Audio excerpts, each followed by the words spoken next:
Oke, assalamualaikum warahmatullahi wabarakatuh. Baik saudara, sahabatku di Waalaikumsalam GK. warahmatullahi wabarakatuh. Belum dijawab. Oke, saking semangatnya ada tamu baru ini. Baik, halo, apa kabar rekan-rekan guru BK Kabupaten Bekasi? Dari ujung Muara Gembong sampai Cibarusah ya, di sana ada Bojo Mangu, Tambun, kemudian Cibitung dan semuanya tidak bisa saya sebut satu persatu.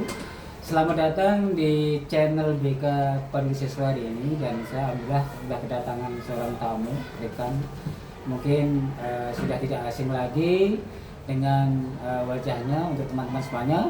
Dan untuk membersihkan waktu akan saya persilahkan untuk memperkenalkan diri. Tolong namanya siapa, mengajar di mana, dan tinggalnya di mana. Tolong silakan. Cuma 3 itu doang. Oh iya, Enggak lebih kan ya? boleh lebih-lebih. Enggak minta nomor rekening ya? Nanti gampang. Oke, assalamualaikum warahmatullahi wabarakatuh. Waalaikumsalam warahmatullahi wabarakatuh. Perkenalkan saya Adi Rafika SPD. Pak Ade, udah tua dipanggil adik mulu. Nah, kebetulan saya mengajar di sebuah SMP ya, Iya. di daerah Cibitung, Iya. tepatnya di SMP Negeri 5 Cibitung. Iya. Dan tempat tinggal saya itu di daerah Tambun, tepatnya Iya. di Perumahan Kompas Indah. Sibuk ya Hobi dari saya bernyanyi. terus ya, of course Istri 1, anak 2. Mudah-mudahan istiqomah ya, bahagia keluarga Anda. Amin. Oke Pak Ade, perkenalan jika lama-lama lagi kita akan mulai sharing tentang pengalaman kita sebagai guru BK, di mana kita sudah puluhan tahun mungkin menjadi guru BK di Kabupaten Bekasi ini. Tentunya banyak pengalaman suka duka, banyak sukanya dan banyak dukanya. Mungkin Pak Ade bisa di-share ke teman-teman apa sih suka dukanya untuk menjadi guru BK di Kabupaten Bekasi ini? Oke. Ceritakan. Oke. Yang pertama saya mau koreksi dulu, kalau saya jadi guru BK itu belum selama Pak Maurice ya. Iya. Saya belum sampai puluhan tahun. Jadi pengalaman saya jadi guru BK itu baru sekitar kurang lebih 6 atau 7 tahun lah. Oh iya. Ya memang sih saya awalnya bekerja di sekolah itu sebagai staf tata usaha. Iya. Seperti itu di tahun 2001 sampai 2014. Nah, ini jadi saya cerita ini dulu nih. Iya, cerita. Iya, jadi saya bekerja di sekolah itu mulai dari tahun 2001. Kemudian itu sebagai staf tata usaha. Kemudian menjadi guru BK itu mulai di tahun 2015. Oh, sempat menjadi staf Iya, tata usaha. staf tata usaha di sekolah. Terus kok bisa menjadi guru BK itu ceritanya gimana? Bisa di-share? Oh, jadi ceritanya begini. Ya, karena mungkin ini ketika saya ingat-ingat lagi, dulu saya waktu SD, Iya.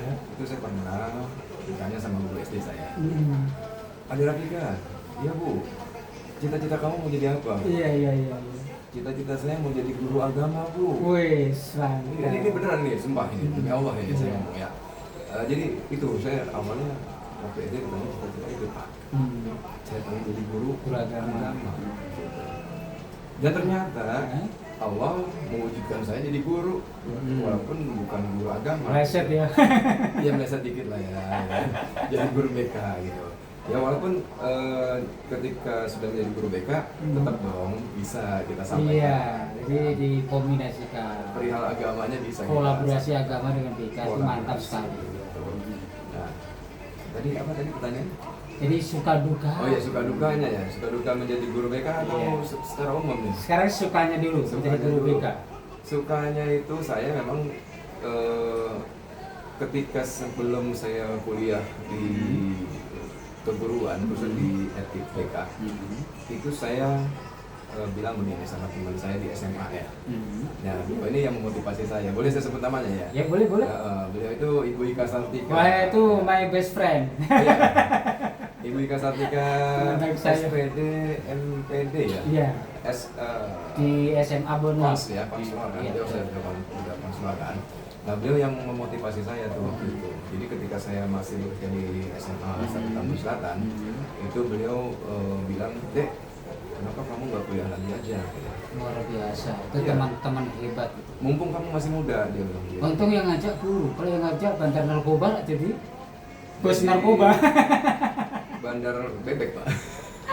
Makanya ini begitu pentingnya seorang teman. Iya betul, itu Luar biasa. Itu yang membuktikan bahwa dengan siapa kita bergaul, dengan siapa kita berteman. Cara itu- milih teman betul-betul harus Ya, itu akan mempengaruhi kehidupan kita juga kan. ya, Nah, udah alhamdulillah saya terbukti. Ya, dan buat saya itu satu rezeki dari Allah, ya mendapatkan teman-teman yang baik, Iya. yang selalu kasih support ke saya. Iya. Dan dari situlah saya ditanya mau kuliah mau kuliah lagi apa enggak. Ya saya bilang kalau ada rezekinya insya Allah saya kuliah. Iya, iya. Nah akhirnya saya ditawarkan sama beliau, udah kuliah aja nih di BK gitu kan. Di tempat saya. Iya, iya. Saya nggak perlu nyebut nama ya, nanti Iya, kena iya. ini loh. Iklan, Harus iklan. bayar dulu. Iklan, ya. Seperti itu. Akhirnya saya kuliah lah tuh di keguruan, Salah ambil satu. bimbingan dan konseling. Nah, ketika saya mengambil itu kan saya juga harus tahu konsekuensinya kan. Guys, satu kampus dengan saya, guys. Hormat kakak kelas. Ya jadi saya harus tahu konsekuensinya ketika saya menjadi seorang guru, apa aja konsekuensinya dan apa tujuan utama saya Iya. ketika saya memilih untuk menjadi seorang guru. Iya. Jadi ketika saya pilih untuk menjadi guru bimbingan dan konseling, saya sudah tahu Iya. bahwa nantinya saya akan menjadi tempat penampungan kan, Iya. penampungan masalah-masalah dari siswa. Ya. Asal jangan keranjang sampah lo ya. Keranjang kuning. Ya itu, jadi saya kuliah di BK dengan konseling itu dengan penuh kesadaran. Iya. Mendalami. Mendalam ya berarti. Deep learning. Deep learning, ya mendalami banget gitu loh. Ini loh, saya nih kuliah ini tujuan saya itu untuk bisa membantu orang lain. Iya. Dalam hal ini siswa. Bermanfaat pada orang Kan? lain. Siswa kan, ya walaupun Siswa. kita ada benefit yang lain dari itu apa ya, kita bisa mengkonseling diri kita sendiri, kita bisa mengkonseling orang-orang terdekat kita. Iya, betul. Seperti itu. Nah, jadi kalau ditanya masalah suka dan duka, kalau buat saya sih sebenarnya ya suka-suka aja. Banyak gitu. banyak sukanya ya. Suka-suka aja, karena apa ya? Karena didasari oleh tujuan tadi. Iya, iya. Kesadaran mendalam. Kesadaran mendalam. Tujuan utama saya memang untuk membantu anak-anak. Iya. Kalau anak-anak nggak ada masalah, saya ngapain gitu ya? Kecuali lo ente ngambil jurusan ekonomi mungkin tidak bahagia. Karena nggak sesuai dengan mindsetnya segala mereka. Pas Gitu. tempatnya. Jadi saya tidak terlalu menganggap kerjaan apa profesi menjadi guru BK itu banyak dukanya, enggak. Iya. Terus kalau dukanya apa? Dukanya mungkin Dukanya ada lah apa duka. ya?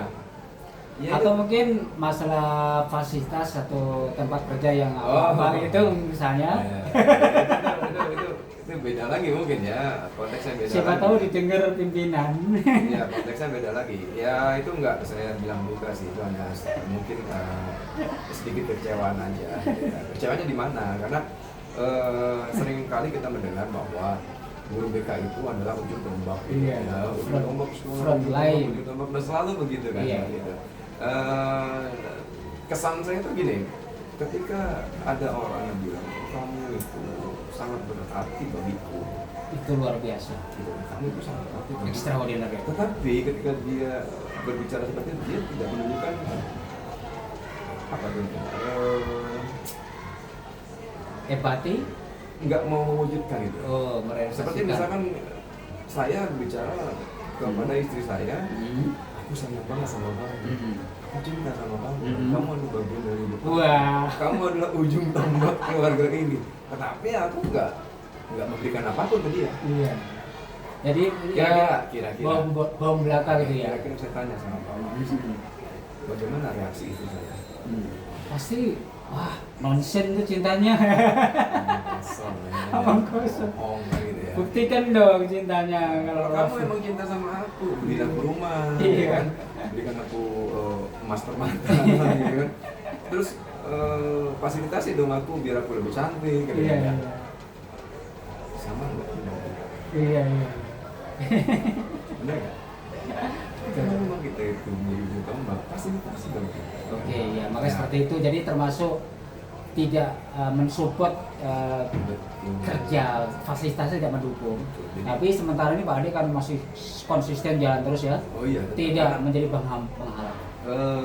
memang tidak jadi penghalang karena ya kita jadi bahasanya ya sebisa kita saja. Iya. Ya walaupun itu kan sebenarnya nggak harus. Iya. Gitu. Harusnya Iya. kita hanya melaksanakan. Iya, betul. Fasilitas itu memang sudah Ya. difasilitasi gitu. Dalam hal ini harus siapa ya udah negara. Nah, terus berikutnya Pak Ade ada nggak hambatan untuk melaksanakan BK di SMP 5 Tambun ini? Apa hambatan? Bisa diceritakan? Hambatan buat saya dari internal sendiri tidak ada. Nggak ada ya? Yang hambatan itu biasanya dari eksternal. Dari lingkungan Ya, sekali, ya, internal. ketika proses khususnya ya, khususnya proses konseling individu itu hambatannya ya di itu tadi, karena kita tidak kebanyakan ini ya, kebanyakan BK itu belum memiliki ruangan yang layak. Oh, Jadi gitu ya. itu jadi hambatan untuk Betul. kita menggali informasi kan. Kalau konseling individu itu kan menggali Betul, informasi, betul. kita mengobservasi Anak-anak harus dibuat konseling nyaman. itu. Ketika dikasih anak itu dia merasa oh ruangannya nyaman, ini ada privasi untuk Ya. saya, sehingga saya bisa Lebih mengungkapkan eksplornya lebih keluar semua. sampai ke akar masalahnya. Betul, betul. Ketika kita tahu akar masalahnya, oh itulah yang harus kita. Ya ini tolong nanti para pimpinan kita mendengar, mudah-mudahan nanti kita share nanti lihat video. Jangan sampai guru BK tidak difasilitasi. Apa tuh fasilitasi ya? Fasilitasi. Pak. Jangan dibiarkan guru BK membimbing di bawah pohon beringin. Kadang saya di musola loh.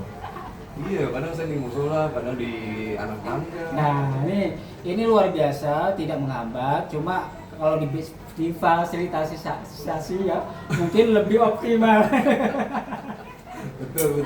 Mungkin lebih optimal ya. Dan lebih manusiawi aja. Ya, itu termasuk salah satu hambatan ya. Salah satu. Kalau dari segi fasilitas seperti itu, jadi hambatan dengan rekan kerja gimana? Hambatan dengan rekan kerja. Ada nggak kira-kira?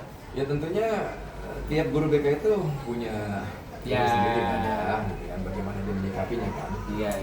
Kalau di saya pribadi sih hambatannya dalam tuntutan kerja, alhamdulillah sejauh ini sih tidak begitu berarti lah Masih ya. bisa jalan Masih bisa sama. diajak kolaborasi, masih bisa kita ajak kerjasama. Nih, kuncinya kolaborasi kerjasama guys.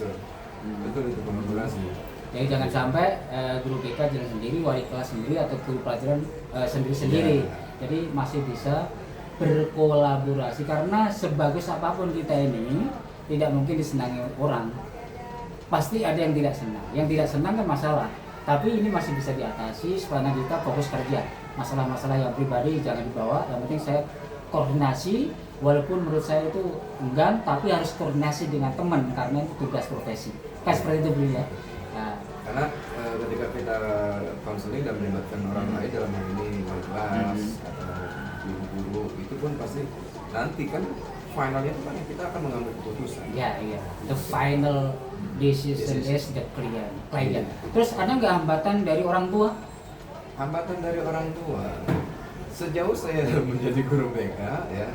Ada nggak yang marah orang tua dipanggil? Kalau orang tua yang marah karena dipanggil sampai sejauh ini tidak ada. Iya, masih aman. Kalau melihat reaksi orang tua itu ketika datang itu ya, ketika orang tua mendengar anaknya mungkin kasusnya dipukul sama temannya ya kan, atau difitnah atau ketika mereka itu dengar itu pasti ekspresinya dong pasti kesel, marah kan gitu. Nah disitulah juga kita sebagai guru BK dituntut untuk bisa menenangkan diri kita, menenangkan orang tua. Ya, itu yang Jadi, penting. jangan sampai kita terbawa oleh suasana seperti itu. Oke, bahkan sekesel apapun, semarah apapun orang tua, itu kita usahakan tetap Bisa tenang, smiling, kita harus ya, tenang. Menghadapi. smiling, senyum, tanyakan yang Walaupun manusiawi tetap tapi bisa mengendalikan diri kalau guru BK, tidak mengasasikan ketika ada hal-hal situasi seperti itu. Terus berikutnya mungkin untuk supaya banyak yang digali, ini kan kita sudah di planning ya untuk dalam pembelajaran sehari-hari dan pelatihan-pelatihan sudah diberikan oleh dinas pendidikan termasuk guru BK ya.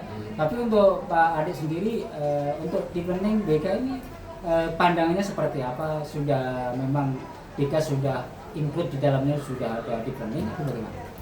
ya sepakat tadi dengan pernyataan terakhir Pak Waris ya. Memang BK itu udah dari dulu udah di learning. Nah ini guys, BK itu dari dulu udah ada planning. BK itu dari dulu udah di learning gitu. Begitu. Jadi ya saya rasa Sudah nggak aneh gitu ya? ya Sudah. nggak aneh lah, biasa aja gitu. Jadi BK guys itu dari dulu sudah dibenahi, makanya membangun kesadaran dari hati yang mendalam itu sudah dari dulu kerjaan BK. Jadi termasuk ada pertanyaan apa yang kamu kerjakan ke depan. Itu kan membangun kesadaran untuk memilih ya. Setelah wawancara ke sana kemari akhirnya kan sekarang apa yang akan kamu lakukan ke depan. Pertanyaan itu sudah menunjukkan BK itu deep learning gitu kan ya Pak ya. Iya. Baik, ini mungkin perbincangan kita sudah mungkin ada 5-10 menit. Kalau lama-lama kan Lebih malah kayaknya, lebih. Oke Pak Ade ya, tinggal hari ini nanti nyanyi. Saya sediakan soundnya sudah ada ini. Atau kalau main drone ada drone-nya juga. Oke, terima kasih saudara, teman-teman. Halo, se-Kabupaten Bekasi. Ada teman-teman yang mungkin bisa saya sebut nih teman lama saya, Ibu Pariani ya, Suri ya. Terus ada Ibu Gina, ada Ibu Siti Khadijah, ada Ibu Elvi, Ibu Mas Upah, ada teman kita yang ganteng itu Pak Adung, Pak Sofian.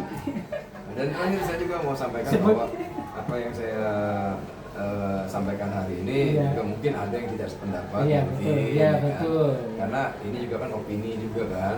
Oke. Seperti itu. Tapi ya apa yang tadi ditanyakan di awal sampai di akhir itu ya itu pengalaman Pengalaman seperti pribadi. itu. Yang penting sebagai guru BK itu kita harus siap dalam menghadapi berbagai macam situasi dan kondisi. Iya. Gitu. Jadi, kita harus benar-benar melatih diri kita itu untuk kita tenang, Betul. jangan terbawa emosi, Iya, jangan betul. terbawa dengan suasana, Betul. dan tetaplah menjadi guru BK yang selalu menyenangkan bagi Oke siswa. guys, jadi kesimpulannya, jadi yang sudah di-share oleh teman kita Bapak Ade ini, jadi menjadi guru BK itu banyak tantangan. Jadi ada kendala-kendala, ada suka dukanya, tantangannya hambatan mungkin tidak diberikan fasilitas yang cukup, alat peraga atau tempat ruangan yang rame-rame, bersempilan dengan ruang guru, berisik dan sebagainya. Ini termasuk tantangan, tetapi guru BK bisa membimbing anak Fleksibel, bisa di kantor-kantor lain, di masjid atau di luar, di saung-saung yang di sekitar lingkungan sekolah bisa dimanfaatkan, malah lebih enak, mungkin udaranya segar dan sebagainya. Baik saudara, mudah-mudahan apa yang kita punya pada hari ini bisa bermanfaat. Nanti untuk lain kali Bapak Ibu mungkin teman-teman yang lain silakan datang ke SMS Cikarang untuk bersama-sama kita share, kita bikin podcast BK tentang pengalaman unik yang kita lakukan selama menjadi guru BK. Baik, terima kasih Pak Ade, kita ucapkan salam. Assalamualaikum warahmatullahi wabarakatuh. Aduh, biola mana ini, gak dimatiin. Oke, saya pakai bocah. Bocah saya nungguin.